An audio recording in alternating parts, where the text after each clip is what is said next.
On August 6, 1945, the US dropped an atomic bomb on the Japanese city of Hiroshima, and 3 days later, on August 9, it dropped another bomb on Nagasaki, killing hundreds of thousands of people and affecting many more who would suffer the effects of the radiation from the blast and the black rain that fell in the aftermath of the explosions.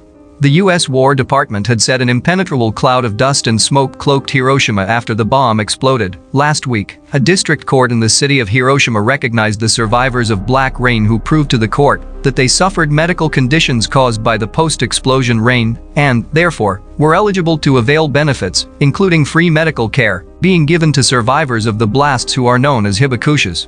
After the conclusion of World War II in 1945, the relations between Japan and the US worsened, especially after Japanese forces decided to take an aim at Indochina with the intention of capturing the oil-rich areas of the East Indies. Therefore, US President Harry Truman authorized the use of atomic bombs in order to make Japan surrender in World War II, which it did. Harry S. Truman, the US president of the time, had warned, "We are now prepared to obliterate more rapidly and completely every productive enterprise the Japanese have above ground in any city." It was to spare the Japanese public from utter destruction that the ultimatum of July 26 was issued at Potsdam. If they do not now acknowledge our terms, they may expect a rain of ruin from the air. But there are other theories. One historian, Gar Alperovitz, argued in his 1965 book that the use of nuclear weapons on Japanese cities was intended to gain a stronger position for post-war diplomatic bargaining with the Soviet Union, as the weapons themselves were not needed to force the Japanese surrender, a US government website mentions.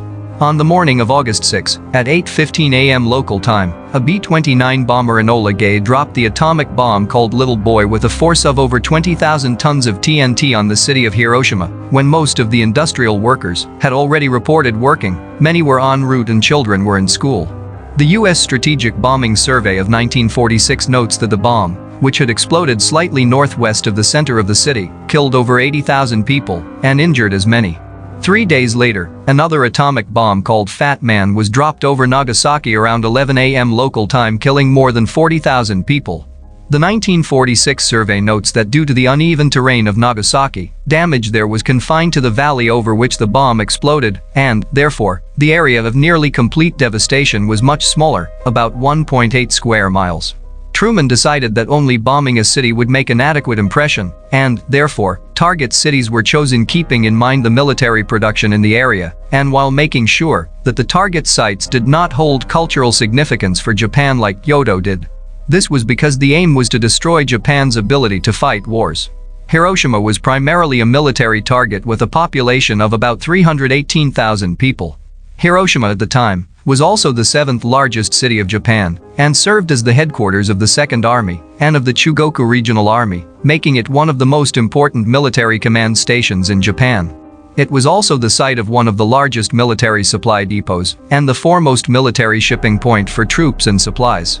The atomic bomb was a result of British and American scientific knowledge and was built at 2 plants in the US, while a scientific laboratory was maintained separately, all of which came under the ambit of the Manhattan Project, which was the codename for this research effort. Before Truman, President Franklin Roosevelt set up a committee to look into the development of a nuclear weapon after he received a letter from Albert Einstein in 1939, who warned him about the likelihood that Nazi Germany was developing a nuclear weapon.